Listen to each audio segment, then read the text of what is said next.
नमस्कार किसान भाइयों। स्वागत है आपका अपने YouTube channel Dharmendra crop protection में। और मैं आपका भाई धर्मेंद्र आप सभी का बहुत बहुत स्वागत करता हूं। दोस्तों, आज बात करेंगे प्याज में रोगों और कीटों के बारे में। इसमें कौन कौन से रोग आते हैं, कौन कौन से कीट आते हैं। तो सबसे पहले किसान भाइयों, वीडियो शुरू करने से पहले मैं आपसे कहना चाहता हूं कि जो किसान भाई मेरे YouTube चैनल पर पहली बार हैं तो दोस्तों चैनल को कर लीजिए सब्सक्राइब और बेल आइकन प्रेस कर लीजिए, जिससे मेरा आगे का जो नोटिफिकेशन आपको समय समय पर मिलता रहे। अब दोस्तों हम बात करते हैं कि प्याज में रोग आते क्यों हैं, सबसे बड़ा इसका मुख्य कारण क्या रहता है। तो दोस्तों इसके रोग आने के मुख्य 3 कारण हैं। सबसे पहला रहता है खरपतवार नियंत्रण नहीं करना। फसलों में काफ़ी मात्रा में चारे खड़े रहते हैं, जिसकी वजह से भी कहीं ना कहीं रोगों का प्रकोप देखने को ज़्यादा मिलता है, कीटों का प्रकोप देखने को ज़्यादा मिलता है। इसलिए मैं किसान भाइयों आपसे कहना चाहूँगा कि आपको जहाँ तक हो सके कोशिश कीजिए कि फसल को खरपतवार मुक्त रखें। और दूसरी कंडीशन बनती है वातावरण में बदलाव होना। तो दोस्तों वातावरण का बदलाव होना हमारे हाथ में नहीं है, तो वो स्वाभाविक सी बात है। यदि वातावरण में बदलाव होगा तो कहीं ना कहीं रोगों और कीटों का आक्रमण देखने को आपको मिलेगा। और थर्ड कंडीशन बनती है ज़्यादा मात्रा में खाद और उर्वरक देना या फिर ज़्यादा मात्रा में सिंचाई करना। किसान भाइयों इस बात की विशेष ध्यान रखना है कि आपको फसल के अंदर सिंचाई पर्याप्त मात्रा में करनी है, और जो भी आप खाद और उर्वरक देते हो उसे भी आपको पर्याप्त मात्रा में देना है। अब बात करते हैं कि प्याज की फसल में कौन कौन से रोग होते हैं। तो मैं आपसे कहना चाहता हूँ किसान भाइयों कि यदि मैं आपको संपूर्ण रोगों के बारे में डिटेल में बताऊंगा तो वीडियो बहुत बड़ा हो जाएगा, इसलिए मैं आपको शॉर्ट में ही बताऊंगा। फिर भी यदि आपको मतलब एक एक रोग के बारे में यदि आपको संपूर्ण जानकारी चाहिए तो आप मुझे कमेंट में बता सकते हो, तो मैं उसके लिए भी आपके लिए वीडियो बना दूंगा। तो चलिए दोस्तों अब बात करते हैं कि इसमें कौन कौन से रोग आते हैं प्याज में। तो सबसे पहला जो रोग देखने को मिलता है किसान भाई, वो मिलता है पौध गलन का। इसको इंग्लिश में डंपिंग ऑफ भी कहते हैं। ये काफ़ी देखा जाए तो सामान्य रोग है और ये हर फसल में देखने को मिलता है। अब बात करते हैं दोस्तों कि खड़ी फसल में कौन कौन से रोग आते हैं। तो खड़ी फसल में दोस्तों सबसे पहले स्टेम फाइलम ब्लाइट देखने को मिलता है। उसी के साथ में पर्पल ब्लॉच की समस्या मिलती है, जिसे बैंगनी धब्बा रोग भी कहते हैं। इसके साथ में डाउनी मिल्ड्यू, पाउडर मिल्ड्यू और इस तरह के रोग देखने को मिलते हैं। और दोस्तों कुछ रोग ऐसे होते हैं जो जड़ों के द्वारा मिट्टी से भी लगते हैं, जिसको रूट रोट कह सकते हैं, या वाइट ग्रब की समस्या देखने को मिलती है, दीमक की समस्या देखने को मिलती है। इस तरह के कीट भी मिट्टी में देखने को मिलते हैं। और अब बात करते हैं दोस्तों कि इनको नियंत्रण कैसे करते हैं। इसको नियंत्रण करने से पहले दोस्तों अब बात कर लेते हैं इसमें प्याज में कौन कौन से कीट रहते हैं, क्योंकि मैं आपको जो भी डोज बताऊंगा या जो भी कॉम्बिनेशन बताऊंगा 3 से 4 कॉम्बिनेशन बताऊंगा, बहुत ज़बरदस्त कॉम्बिनेशन है। तो सब कॉम्बिनेशन के बारे में जानने से पहले मैं आपको बता देता हूँ इसमें कीट कौन कौन से आते हैं। तो सबसे पहले इसमें कीट के बारे में बात करते हैं। थ्रिप्स की समस्या सबसे ज़्यादा देखने को मिलती है प्याज और लहसुन की खेती में। और लीफ माइनर, पोड बोरर, सफ़ेद मक्खी, काला माऊ, हरा तेला, और इसके साथ साथ में इल्ली या सुंडियों की समस्या देखने को भी मिलती है। तो दोस्तों मैं आपको जो भी कॉम्बिनेशन बताने जा रहा हूँ उस कॉम्बिनेशन को आप किसी भी प्रकार का रोग हो, चाहे किसी प्रकार के रस चूसक कीट हों, यदि आप उसको डालते हो तो आपको 100% रिजल्ट देखने को मिलेगा। बहुत ही शानदार आज आपको मैं कॉम्बिनेशन बताने वाला हूँ।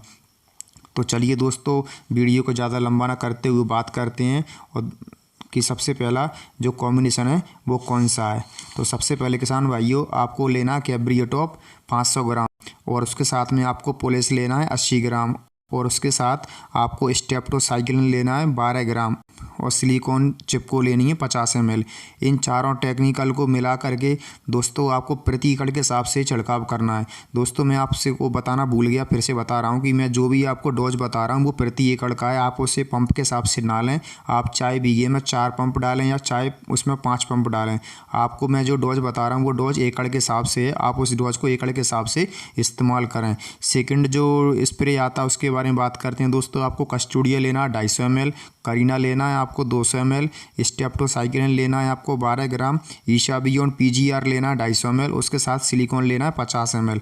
दोस्तों इन पांचों टेक्निकल को मिक्स करके अच्छे से और आपको प्रति एकड़ के हिसाब से स्प्रे कर देना है। अब जो थर्ड जो कॉम्बिनेशन आता है दोस्तों उसकी बात करते हैं। आपको टेबुकोनाजोल प्लस सल्फर लेना 400 ग्राम, इमिडाक्लोरोपिड 17.8% लेना है आपको 100 ml, और सिलिकॉन चिपको लेना है आपको 50 ml। इन तीनों को मिक्स करके आपको प्रति एकड़ के हिसाब से स्प्रे कर देना है। अब जो चौथा जो कॉम्बिनेशन है दोस्तों उसकी बात कर लेते हैं। आपको क्लोरोथालोनिल लेना है 250 ग्राम, और इसके साथ में आपको डाइफेनोकोनाजोल स्कोर लेना है 100 ml, और बेलिडामाइसिन लेना है आपको 250 ml, और सिलिकॉन सिलिकॉन लेना है आपको 50 ml और करीना लेना है 50% वाली 200 ml। इन पांचों टेक्निकल को मिक्स करके आपको प्रति एकड़ के हिसाब से स्प्रे कर देना है। अब जो पांचवा जो कॉम्बिनेशन आता है दोस्तों उसकी बात कर लेते हैं। पांचवा कॉम्बिनेशन में आपको कौन का लेना है 250 ग्राम, पोलिश लेना है 80 ग्राम और सिलिकॉन लेना है 50 ml। इन तीनों को मिक्स करके आपको प्रति एकड़ के हिसाब से इस्तेमाल कर देना है। और दोस्तों आप जो भी स्प्रे करें इसमें से जो मैंने आपको इतने सारे अभी बेस्ट कॉम्बिनेशन बताएं तो सारे कॉम्बिनेशन में कम से कम 10 से 12 दिन का आपको अंतराल कम से कम रखना है, तो आपको बहुत ही शानदार रिजल्ट देखने को मिलेगा, चाहे रस चूसा कीट हो चाहे किसी प्रकार का रोग हो। दोस्तों मैंने इसमें इल्ली के लिए कोई भी दवाई ऐड नहीं की है, तो आपको बताना चाहता हूँ इल्ली के लिए स्पेशल यदि आपको देखने को मिलती है प्याज की खेती में तो फसल में, तो आप उसके लिए इमामेक्टिन बेंजोएट 100 ग्राम प्रति एकड़ के हिसाब से इसी के साथ में किसी भी दवाई में ऐड कर सकते हो, या फिर आपको कोराजिन 60 ml प्रति एकड़ के हिसाब से इस्तेमाल करना है। दोस्तों मैंने ये आपको स्प्रे शेड्यूल बता दिया। अब जो मिट्टी जनित रोग रहते हैं मैंने अभी आपको बताया था कि जड़ सड़न की समस्या आती है या वाइट ग्रेप की समस्या आती है, दीमक की समस्या आती है, तो उसके लिए मैं आपको बता देना चाहता हूँ कि आपको जड़ों की मतलब ग्रोथ की वृद्धि के लिए और साथ में रोगों तथा कीटों की रोकथाम के लिए आपको जड़ के लिए साफ पाउडर लेना 500 ग्राम। यदि आपको मार्केट में साफ पाउडर अवेलेबल नहीं हो तो आप रोको भी ले सकते हैं, उसमें थायोप्रिड मिथाइल आता है 70% 500 ग्राम। यदि आपके मार्केट में रोको भी अवेलेबल ना हो तो आप बाविस्टीन ले सकते हो 500 ग्राम। इन तीनों में से किसी एक फंगिसाइड का आपको इस्तेमाल करना है। और इसी के साथ आपको एक कीटनाशक लेना है पिप्रोनिल जो दाने वाला आता है GR फॉर्म में 5 किलो प्रति एकड़ के हिसाब से, या फिर इसके साथ में यदि ये आपके मार्केट में अवेलेबल ना हो तो क्लोरोपारीपास 10% वाला मिल जाएगा दोस्तों दाने वाला 4 किलो प्रति एकड़। यदि आपको मार्केट में ये भी नहीं मिले तो आप फटेरा 4 किलो प्रति एकड़ के हिसाब से 0.4% का GR फॉर्मुलेशन में आता है दोस्तों, उसमें टेक्निकल आता है क्लोरान-ट्रेनिलीप्रोल। आप उसमें से किसी इन तीनों इंसेक्टिसाइड में से किसी एक इंसेक्टिसाइड का और एक इसमें से फंगिसाइड का दोनों को मिक्स करके इसके साथ में आपको एक माइक्रोया लेना बेस्ट क्वालिटी के 4 किलो प्रति एकड़ के हिसाब से। दोस्तों इन तीनों को मिक्स करके आप किसी भी खाद या उर्वरक या फिर किसी भी मिट्टी या फिर बालू के साथ में मिक्स करके सिंचाई के समय इसको फेंक देना है और पीछे से आपको सिंचाई कर देनी है। तो दोस्तों मिट्टी जनित जितने भी रोग होते हैं, जितने भी कीट होते हैं फसल को लगने वाले, पूरी तरह से नियंत्रण हो जाएंगे। और दोस्तों इसी के साथ कहना चाहूँगा कि आपको मैंने पहले ही बता दिया कि सिंचाई का विशेष ध्यान रखना है और फसल को खरपतवार मुक्त रखना है। और बाकी जो मैंने आपको कॉम्बिनेशन बताया यदि आप इनका स्प्रे करते हो समय समय पर तो आपको बहुत ही शानदार रिजल्ट देखने को मिलेगा।